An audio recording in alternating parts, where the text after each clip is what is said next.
Estamos acá de vuelta en nuestra sala, le voy a llamar yo, porque la plática se ha convertido tan familiar y tan casual que es una sala, ¿verdad, Adrián Zapata? Estamos hablando de cafecito y demás. Estamos hablando de cafecito con ocasión de nuestras tazas de café que están aquí servidas en la mesa.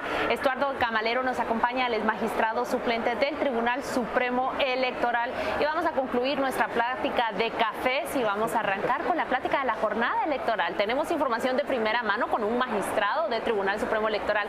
Adrián, tú tienes la primera pregunta. Gracias, Carla. Bueno, gracias por estar por acá, magistrado. Un gusto. Y bueno, creo que una pregunta que mucha gente se estará haciendo y sobre todo que venga desde la parte institucional de lo que es el Tribunal Supremo Electoral es la preocupación que nos abordó en estos 11 municipios donde se repiten las elecciones para el poder local. Magistrado, tenemos entendido que todo transcurre con normalidad y afortunadamente sin mayor incidente, ¿es correcto? Sí, realmente el problema de la conflictividad que se vivió en la primera elección no se limitó a los 11 municipios en los cuales ahorita se están repitiendo las elecciones.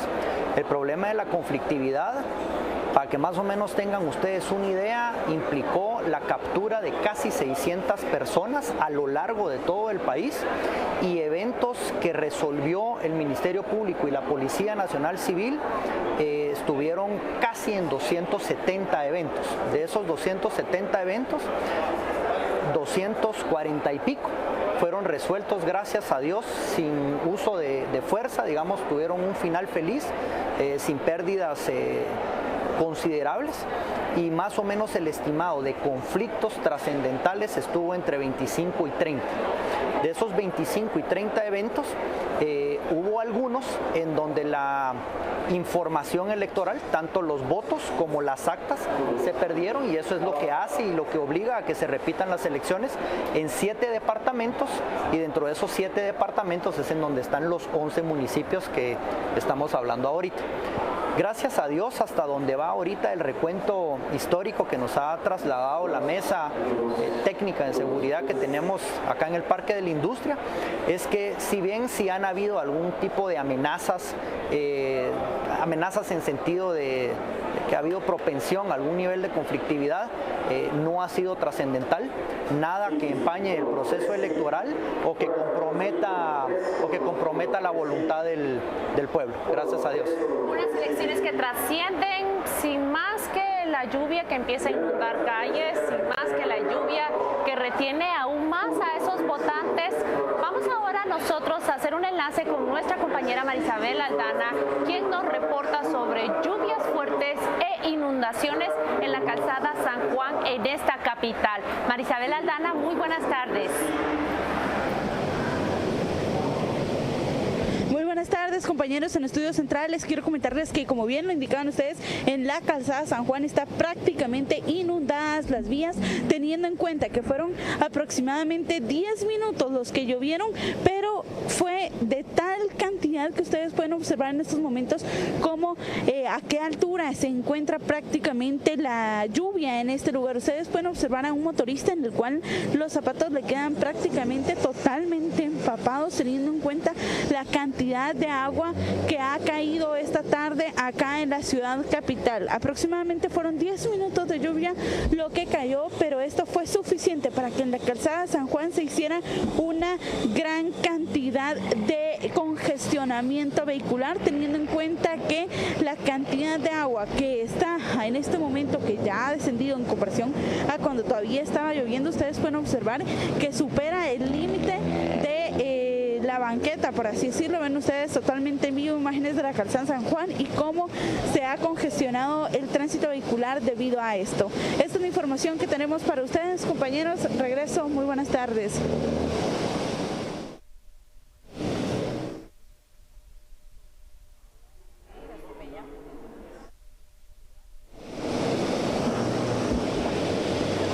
¿Quién es Luis Hernández? Sí.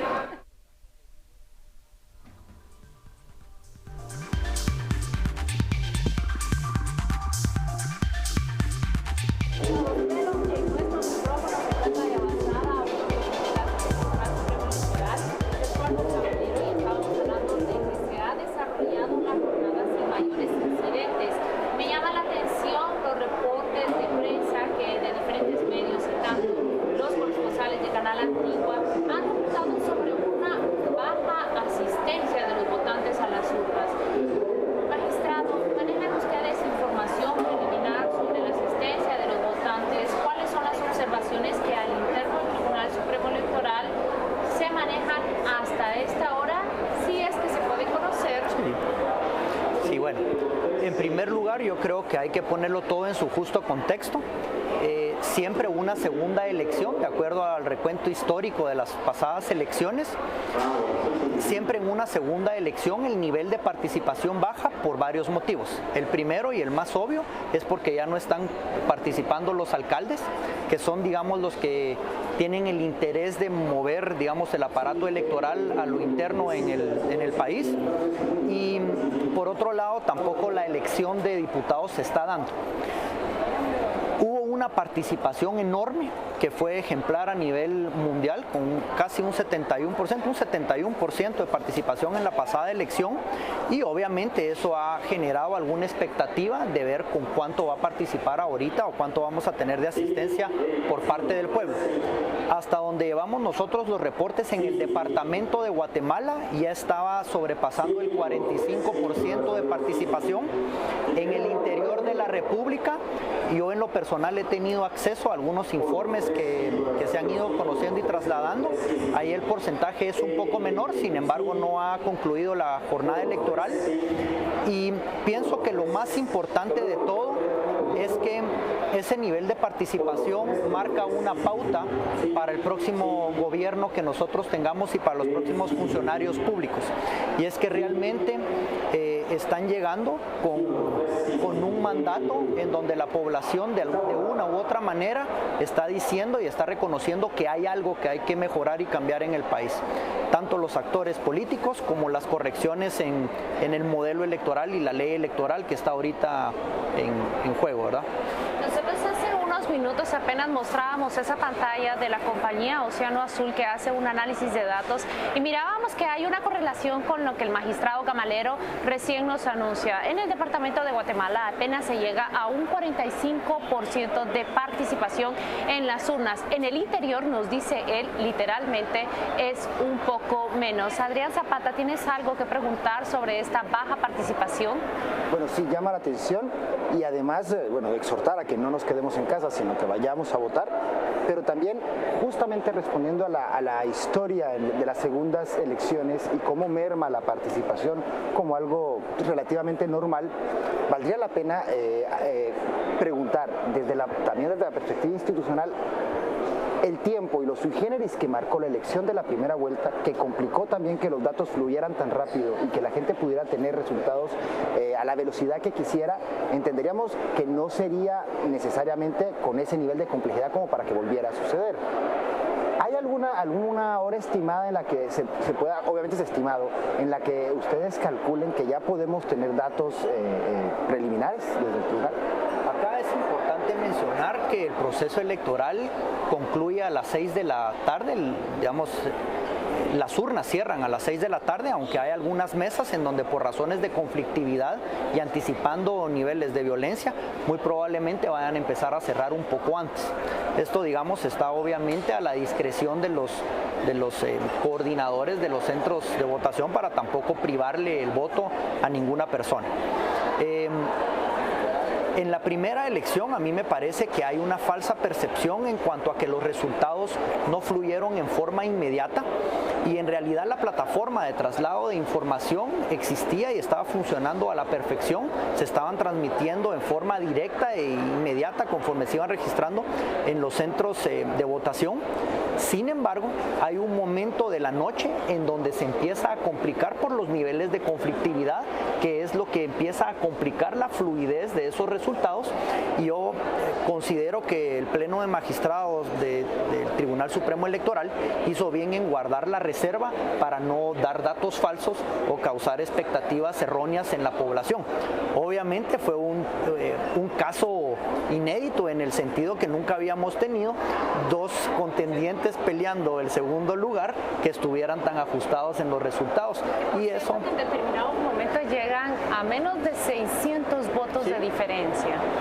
Sí, digamos, esos niveles que fluían para arriba o para abajo de los candidatos dependían mucho de los departamentos que estaban alimentando la base de datos, y cada uno tenía pues un nivel de fortaleza mayor en los departamentos. nosotros consideramos que en este proceso, en esta segunda elección, no deberíamos de observar ese problema. Tenemos fe en el sentido que todo funcione conforme a lo planeado y que a partir de las primeras, digamos, 6:30, 7 de la noche, ya empecemos a recibir los primeros datos de algunos centros de votación. Antes de las 7 de la noche o alrededor de las 7 de la noche, nos dice el magistrado, calculan que podemos recibir los primeros datos de los resultados de esta votación. Es un dato oficial, cerca del 45% en el departamento de Guatemala y poco menos en el interior de la República. Hemos platicado y conversado sobre cuáles son las causas que desmotivan a las personas a ir a una segunda vuelta. Adrián, ¿tienes un comentario, una pregunta? Bueno, no, compartir un poco también con el magistrado el comportamiento de estos héroes, que finalmente esta participación ciudadana, que es lo que le da la columna vertebral al proceso electoral, son los integrantes de mesas, de juntas y todo este voluntariado, toda la población que es garante incluso de la transparencia y de la eficacia del proceso electoral. Una pregunta es algo simple, pero en el tema logístico, está abordado sobre todo con los problemas climáticos que pudiesen darse, el tema de la seguridad, por el tema de inundaciones y demás en los centros de votación, que garantiza además la participación ciudadana y la seguridad evidentemente de los ciudadanos que están participando. Sí, Adrián, realmente esa es de las cuestiones que nunca va a ser suficiente los aplausos que uno le pueda dar a la ciudadanía que se involucra para garantizar la efectividad del sufragio. Y un buen ejemplo que también va a pasar a la historia es, en algún momento en la elección del 6 de septiembre se genera algunos comentarios en noticias y en medios de parte de algunos candidatos o de algún candidato en el sentido que se había dado muy probablemente fraude. Y algo impresionante fue el rechazo que la misma ciudadanía que había participado en las elecciones saca este hashtag que dice yo cuidé tu voto, yo no soy un ladrón. Entonces eso realmente nos hace a nosotros únicos a nivel mundial. Hoy, por ejemplo, tuve el gusto de estar platicando con algunos observadores de otros países. Algunos me contaban que, por ejemplo, las juntas receptoras de votos en un par de países que me recuerdo ahorita, el presidente y los 3 miembros que tenía la junta receptora de votos eran puestos, uno por el partido de gobierno, otro por el partido de oposición que había quedado en segundo lugar en la pasada contienda. Y pues en el caso de ellos consideraban que a ellos eso le había funcionado bien, pero digamos cuando uno mira y si quisiera digamos replicar ese modelo en la historia política que nosotros tenemos, los mismos ojos de plato. Los mismos ojos hice yo cuando Exactamente, sí. Y entonces realmente pues es una solvencia en el sentido de que las elecciones no nos la roban en el momento en donde se están emitiendo los votos, y eso hay que tutelarlo, cuidarlo. En cuanto a los factores climáticos, Adrián, yo veo que Dios quiere mucho a Guatemala. Acabamos de pasar por un evento lamentable del Cambrai. Eso creo que también, digamos, empañó un poco el ánimo del pueblo, pero a la vez, digamos, puso de manifiesto esa solidaridad que en esos momentos de crisis tenemos los guatemaltecos. Luego estuvimos inmersos en una especie como de tormenta tropical que nos afectó durante varios días. Hubo problemas serios, pero gracias a Dios no trascendió como lo han hecho otros fenómenos en pasadas elecciones. Y pues ahorita hace 2-3 días todos estábamos asustados en redes sociales con la tormenta esta que era lo más grande que se había registrado, pero gracias a Dios no afectó de la manera que podría haber afectado al territorio nacional y con pérdidas, ¿verdad? Hay una pregunta que tengo, pero debo ser correcta y decir que no es pregunta mía. Me voy a apropiar de la pregunta que Iván Velázquez acaba de plantear en su cuenta de Twitter y pregunta al comisionado de Naciones Unidas contra la Impunidad en Guatemala: ¿qué ha cambiado en este país desde el 15 de abril de 2015 hasta octubre 25? Yo no puedo dejar pasar la oportunidad que tenemos a un magistrado del Tribunal Supremo Electoral, a un alto funcionario de nuestro sistema democrático, y voy a plantearle la pregunta directamente hacia la institución que él integra. ¿Qué ha cambiado en el Tribunal Supremo Electoral desde el 15 de abril hasta hoy, 25 de octubre? Es la pregunta del comisionado Iván Velázquez, que me apropio y le planteo a Estuardo Gamalero. Fíjese, Claudia, que para que una pregunta así de importante realmente tenga el sentido que se merece, no la podemos limitar a qué ha cambiado en el Tribunal Supremo Electoral. El Tribunal Supremo Electoral es pasajero, los funcionarios somos pasajeros, hoy estamos, mañana no, un día hay un problema por alguna decisión. Realmente lo que yo veo que hay en Guatemala es un cambio de actitud. Y lo que tenemos que esforzarnos es en que esa actitud de rescatar al país no se pierda.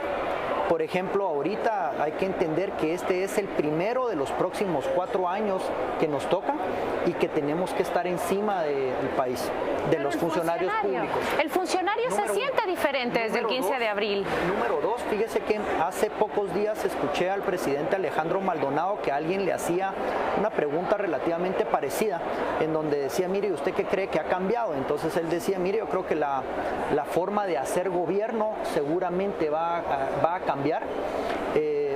Y entonces él hacía la reflexión que tan importante como que la forma de hacer gobierno mejore y cambie es que la manera de hacer oposición política mejore, porque de poco sirve que los gobernantes o que el gobierno quiera mejorar si la oposición política lo que quiere y lo que busca es destruir.